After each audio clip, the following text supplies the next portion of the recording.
What's up everyone, it's Aseel Soueid from Soueid Strong Fitness, and I'm so excited to do this video today because it is the first time I've ever done a Q&A video. I'm not sure why I've never done one before, but figured it would be a great time to start, and I'm going to keep these coming. Anyways, I made a list of all the questions you guys have asked me. I've got 12 questions here, and before I start, quick thank you to all the people who asked me these questions. I'm more than happy to help and answer them. Anyways, question number 1, let's get this started guys. How long have you been a type 1 diabetic? I've been a type 1 diabetic for over 14 years now, so quite a while. I got diagnosed at the age of 4 years old. Anyways, question number 2. How old are you? I'm 18 years old, turning 19 in a week, so I'm real excited about that, and yeah, looking forward to it. And question number 3, okay, what's your favorite workout you like to do? My favorite workout, I'd have to say, is probably a hypertrophy, high volume push day, or push workout. So, you know, like a chest, shoulders, and tri workout. I'm not sure why, I just love doing like high volume chest, shoulders, and tricep work. All 3 of those, you will always find a pump with like chest, triceps, and shoulders, but I don't know, I still really enjoy like back and all that, but I just always find a great pump doing those. Those are kind of like the fluff exercises, you know what I mean, the pump muscles, but that's probably my favorite workout. Legs is coming close though, not gonna lie, now that I've started really training hard on my legs, it's coming close. It probably will be as soon as I get higher numbers on those deadlifts and squats. But anyways, next question. Do you find it hard to make sure your blood sugars doesn't fall when you are working out? Now that's a great question. When I first started this whole fitness and bodybuilding journey, I did struggle with this. You know, my blood sugars would get low mid-workout, and if you're a type 1 diabetic and you get a low blood sugar mid-workout, you know how that feels, guys. It is so discouraging. It completely like ruins it doesn't ruin your whole workout, but it just really brings you down. You don't feel right, not at all. But I don't find it hard anymore. Now let me tell you a quick secret and little tip. What I do now is I just go before my workout, I make sure I'm prepared. That's the #1 key with being a type 1 diabetic and doing this whole bodybuilding and fitness thing. You always have to be prepared. So preparation is key. Before my workouts, I will always measure my blood sugar. That is key when it comes to type 1 diabetes and bodybuilding.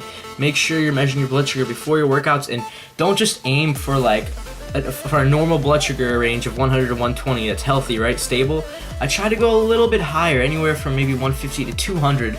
Yes, even 200, I don't mind if it's like 200, because okay, based on my experience, my body, usually I'll come out still around like 80 to 120 after my workout if I come in around like 200, 220.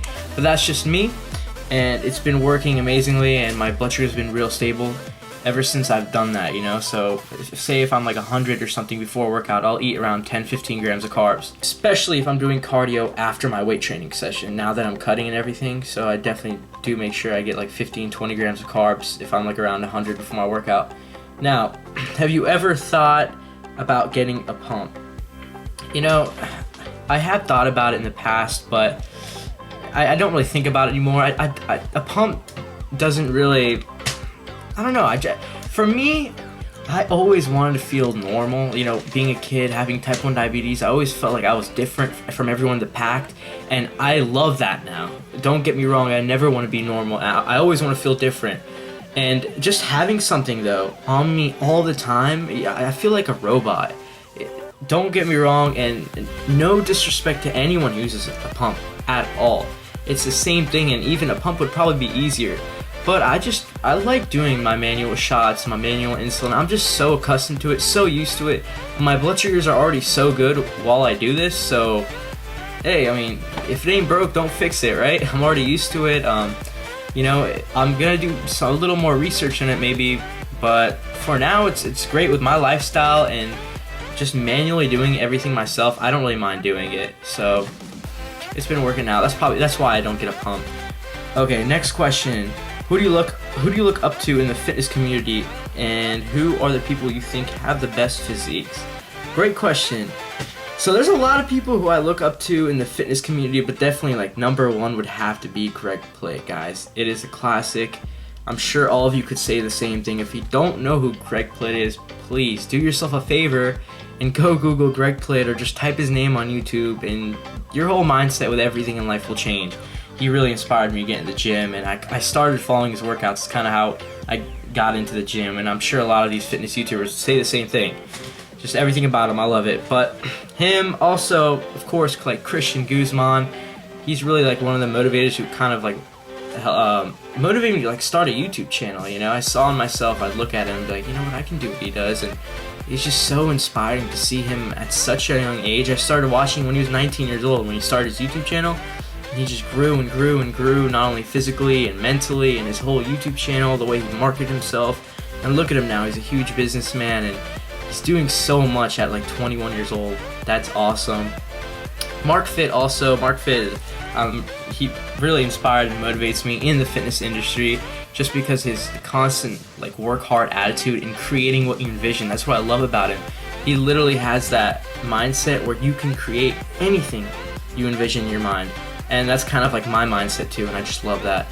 And also, I'd have to say, like, especially in the YouTube game, Brian Turner from Humorous Fitness, been watching him for a really long time, and just seeing how much work he puts into his YouTube videos and his YouTube channel, everything about his business beyond the week, it's insane, guys. You will never see such a hard worker. He seriously went like a year putting a video every single day, and this guy will put in like an hour of editing for every like minute you see in his videos, which is absolutely crazy, and in a good way. That's awesome. Like, the guy's work ethic is unbeatable, and I love that. That's definitely something I'm trying to develop, and he really shows when you're passionate about something, you can achieve it no matter what. You put 110% into it.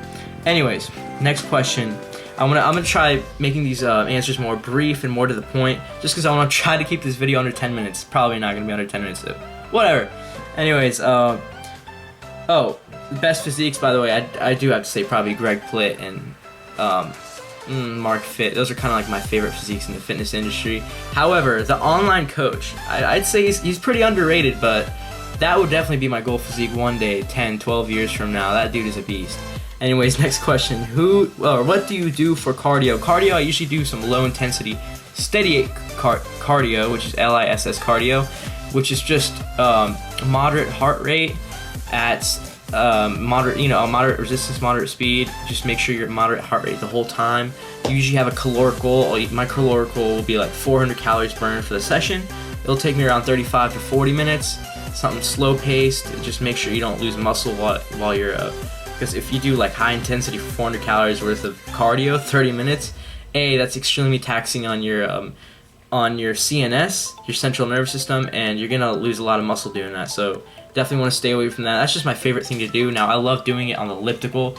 That has always been my favorite thing. It just burns calories a lot faster, and it's just a lot more fun than just like being on a treadmill. Or I will go on a treadmill and put it higher resistance and like 3 to 3.5 speed, maybe 10 to 12 incline. Love doing that. Okay, next question. What is your favorite lift? Squat, bench press, or deadlift? I'd have to say squat, because there's no better feeling than progressing on your squat. They feel great, and as the numbers go up, you just feel so proud of yourself, because that's definitely one of the hardest lifts in my opinion. You know, when you're in the hole, you got nothing but that weight on your back, and you gotta put it up, or it's gonna end up bad. So I love the squat, and just love progressing in that. Next question. Do you think diabetes and bodybuilding go well together, or is it an extreme hassle? You know what, man? That's a great question, because of course it is an extreme hassle. I mean, diabetes with anything, really, the whole lifestyle, it's a hassle. No regular person has to think about his blood sugar 24/7, taking all these shots, knowing, oh, will this food affect my blood sugar? It's crazy, you know? So we're one of a kind, definitely, but that's what makes us different, and it's awesome, because it just makes us a completely different. We're so smart, you know? We're always thinking about this stuff. So of course it's going to be it's more of a hassle than someone who's not diabetic and doing bodybuilding, but I think it correlates very, very well together, because when you're bodybuilding and concentrating on your physique and working out, you're always on top of your food, how many calories you're consuming, your carbs, if you're serious about it, and you need to do that for diabetes. So it kind of forces you to you play one hand in hand together. It just completely correlates with each other. You always know how much carbs you're taking, so you know how much insulin you're taking and everything, and your blood sugars are gonna be stable if you are constantly eating healthy, no matter what type of diet you're following, you know, fitting your macros and whatever. They're still eating a majority of clean, healthy organic foods, and you just know your body when you're doing bodybuilding. You know what I mean? That's the most important thing, in my opinion, when it comes to type 1 diabetes, knowing your own body and how it works, because we're seriously a science lab. That's how type 1 diabetics are. Every day we're learning something new. Hey, maybe we can tweak our blood sugars this way. Hey, maybe we can tweak our insulin this way. You know what I mean? It's all up to us, and that's awesome. That's bodybuilding too. So I think it works together hand in hand. It's changed my life ever since I started in a great way. Completely improved my blood sugars and way of thinking, lifestyle, everything. No, it is not extreme hassle, and I think it goes well together. Okay, what device do you use for measuring your food? A food scale. You can get a food scale anywhere. You can get on eBay, Amazon. Just go to your local Walmart and you can buy one for maybe 15 bucks cheapest. Really cheap. I got mine for like 15 bucks and gets the job done. Weighs your food, counts your calories. Boom. Get your goals done. Next question. As a type 1 diabetic, during a cut, what do you do if you get low blood sugar and you're already hit all your macros and carb intake for the day? Oh, thank you so much for asking this question, because let me tell you, this is the most asked question I get on my emails, and it's a great one. I used to struggle with this so much, and I used to think it was the end of the world when I'd hit all my macros and all my carbs, especially during a cut. You know, you don't want to go over on your macros, your goal for the day, or else you just feel like complete crap. You worked for nothing. However, dude, it's not the end of the day. You know what? There's going to be times when you can't control, you can't avoid a low blood sugar. You'll hit all your macros at the end of the day, and then boom, you've been all active all day, and all of a sudden your blood sugar goes out of whack and gets low at night. You know what? It's not a big deal. Here's a tip though. This is what I do. If that happens, and generally it will happen maybe only like once a week, twice a week, even 3 times a week, whatever.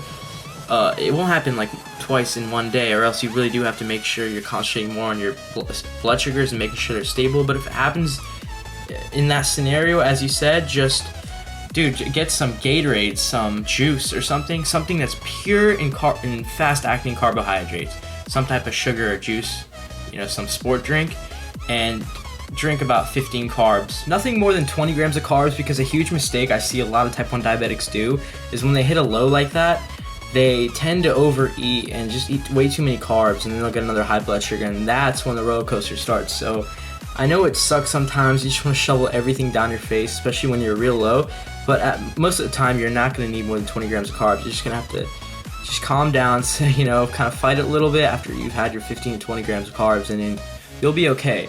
And when the reason why I say is a sports drink or some type of pure fast-acting carbohydrate is because you don't want to have any more fats, proteins, and you're already going over your caloric goal. But even if you have those 15, 20 grams of carbs, you're still going to be in a deficit. So it's no big deal, man. You're still going to lose your fat, and you're still going to get to your goal in the long term, because 15 and 20 grams of carbs, it's only, what, like, not even really 100 calories or so. So it's not going to kill you if you're already in a deficit. So that's my take on it, and I really hope that helps, because a lot of people ask me that question, and it is definitely tough. I know it sucks, but sometimes you just can't help it that it's going to happen. But like I said, 100 calories or so is not going to kill your progress. And last question: will you be at any fitness expos in 2015 or 2016? And will you be releasing a clothing line? So I will definitely try to be at the upcoming Olympia later in 2015. Hopefully, you know, I can set up in my schedule where it's not going to affect my school, because I think I will be back during college around that time for the first semester of my sophomore year. But I'm not too sure. I'm going to make sure I plan to where I can go, because I definitely want to go out to these fitness expos, guys. I see all these YouTube videos and all these YouTubers there, and I just get so jealous. Like, oh, I want to be there so bad. I want to meet everyone. I meet all you guys. Hopefully I'll have a bigger following by then too, so more people will know my name and will want to get to meet me, and I just want to hang out with everyone and all the YouTubers and everything, and get to meet, you know, my biggest inspirations and everything, and just say what's up. And will I be releasing a clothing line? I would love to release a clothing line, man, but it's definitely not anytime soon.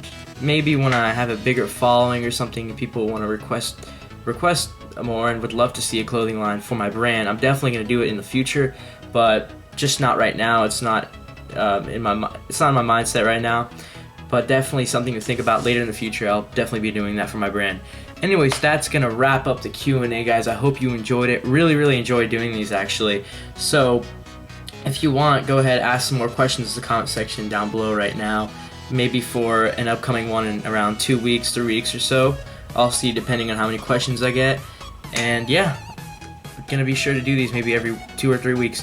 And make sure to follow me on my social media pages, guys. If you want to support the channel, be sure to like the Facebook page and follow me on my Instagram just to see my updates with my day-to-day life and bodybuilding and fitness and everything related to that. Thank you very much for watching. Really appreciate the support, guys. Like the video if you enjoyed it. Comment down below with any thoughts and more questions. And subscribe to my channel. Plenty more videos to come. Thank you very much. As always, stay strong.